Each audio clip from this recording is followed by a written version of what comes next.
What's a story you don't tell people because they wouldn't believe it? When I was 11 years old, I always used to take a shortcut through the local graveyard at night when coming back from the arcade. One night there was a storm and the graveyard was muddy. I fell off my bike and hit my elbow and head, so I took cover under a grave house to check if I was bleeding or something else.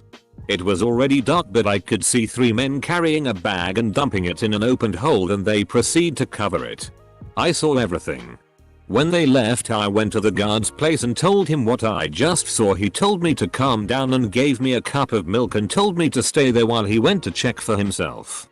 When he came back, he looked at me and didn't say a word. He called the police, but when they arrived I heard him told them I was on drugs and that I was lying. I freaked out, so I jumped out of the window, over the fence, and ran home. They found a decapitated body 3 days later.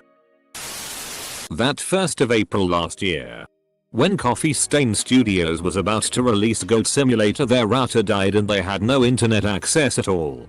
So I'm working at their ISP, and they called. So I went out to them with a new beefier router and got the network up and running again after 1 hour. And that's when I saved the release of Goat Simulator. When I was about 8, my mother's boyfriend took me to the batting cages. The machine shot about 5-10 baseballs and then you had to put more money in. I had already been batting for about a half hour and my mom's BF told me this is my last set. So I was extra focused. I started swinging away at my final set. And I shit you not, on my last ball I swung and hit it back into the machine. I couldn't believe it. I still kind of don't believe it. So I don't really expect anyone else to, I guess. But it happened. TLDR.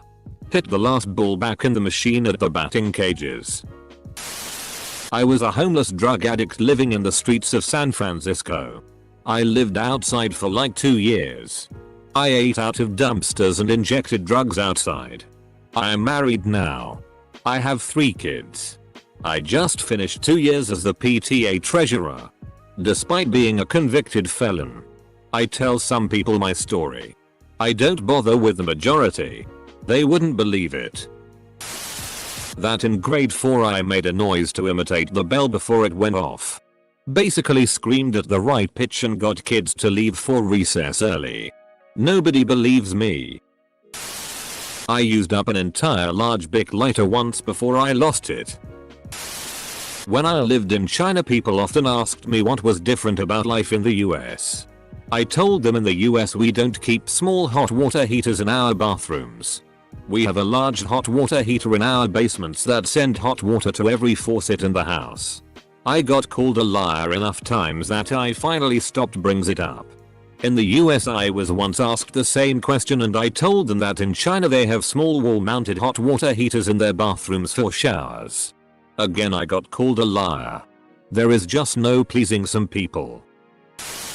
My girlfriend doesn't leave any hair in the bathroom after she showers at my place. Hand hairs don't really shed. In middle school, a kid told me he heard on the radio that a plane had just crashed into a building. This was on the afternoon of Monday.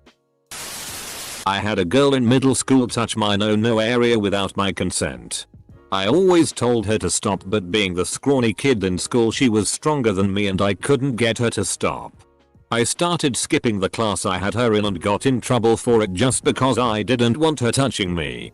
I told the teacher, but of course she said girls don't do those type of things and asked the girl if I was the one harassing her. TL. This pisses me off so much. That is the reason why men don't say shti. My foot was caught in an escalator. Most people think I'm full of it when I tell them, so I don't bother to anymore. Broke my toe kicking a balloon around. Know how you see those women in abusive relationships with a black eye and they're like, oh, I fell down the stairs and your bullshit meter goes off? I had a black eye once. It looked like I had the snot beat out of me. I fell down the stairs. When I was 8 I loved to climb into trees. One day it was very hot and I was playing outside in Speedos. Close to our house was a tree I just loved to climb. The branches were just perfect. This tree was surrounded by stinging nettle. You probably can guess it already. I did climb the tree that day with only my swimming trousers on. A branch broke and I fell right into the nettles. It hurt a lot.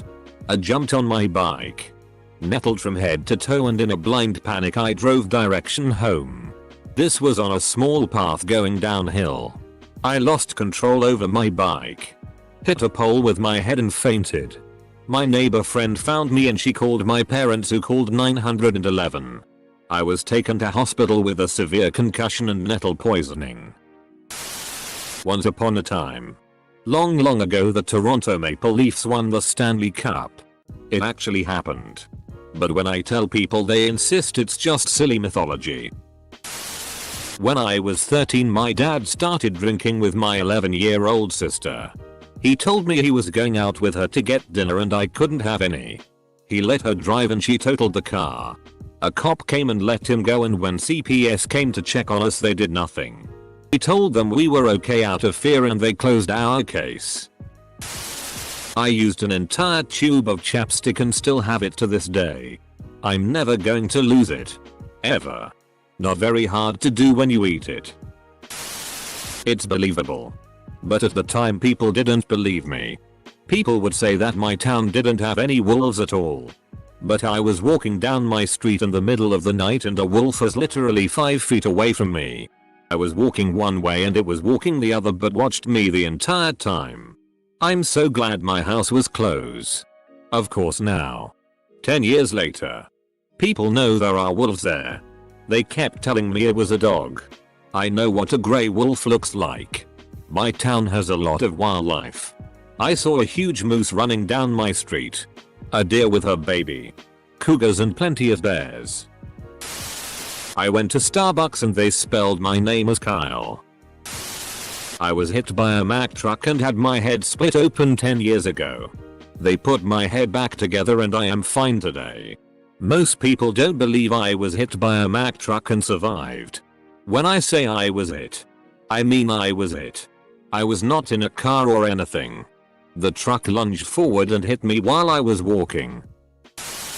When I was about 21, I met Cheech Marin in a Greyhound bus station in Dothan, Alabama. I don't tell anyone about my past. My husband knows. Some family and some former friends. That is it. I'm now very quiet, reserved and a huge introvert. I will choose a night in at home alone, with husband and child, over anything else. However, I wasn't always this way. My early 20s I was a stripper. I traveled around the country working at various clubs. I had a twin and we'd go work features for a weekend before moving on. I dabbled in drugs, ecstasy and cocaine, and quit cold turkey one day after an acquaintance who was out partying with us died after I left. I've been clean since 2008. Nobody would believe me if I told them my past. They assume that I am just a shy, boring person, and I am happy to let them see that. It would blow my in-laws' minds though. I volunteer at a hospital and I met the Allstate commercial guy's mom. One summer I got together with my ex and we had sex. But nobody would believe me because they all see me as too docky. It might not be much, but when I was a kid, my family would take one of those big boats that you can sleep on when crossing countries. It was in February, so it was very cold outside, so I brought my touchscreen gloves because what kid didn't enjoy to play on an iPad in freezing weather? However, when we parked our car and brought our bags to the boat, I couldn't find my gloves. So my dad ran back and went looking for them. While my dad was gone, I check in my pocket and there they are. My gloves. I run to tell my dad I have them, but he thought I was joking. Because in his hand he held a pair of touchscreen gloves. Exactly my size. Even with a little hole over the left pinky finger. And he found them 3 meters away from our car. Maybe this ain't so hard believing. But just the chance of it happening is insane. Bro. Kids with iPads are old enough to say when I was a kid. One time my girlfriend at the time and I got really high and meditated together. We could feel each other's energy being pulled toward each other. Like our souls were dancing. It sounds crazy, but we both know what we felt. Has anyone ever thought that the feeling of chi or energy flowing during meditation might just be the awareness of your blood flowing in your veins? Not a story, but a very, very minor claim to fame. You know those oft-told jokes? The sort of basic setup and punchline jokes? Somebody has to come up with them, right? And yet, you can't take credit for them. If someone told you they came up with one of those Michael Jackson or Space Shuttle Challenger jokes, would you believe them?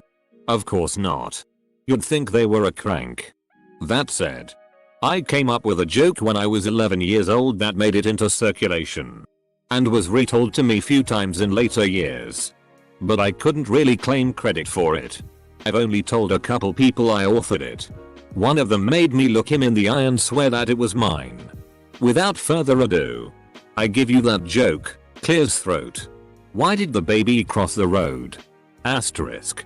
Because it was stapled to the chicken. Thanks. Folks, I've got another show at 9 p.m. That one's a little blue. You might want to leave the kids in the hotel room for that one. Be sure to try the veal. I melt steel beams with jet fuel. I got drunk and made out with Sarah Palin. Oh geez, I'd tell you but you wouldn't believe it.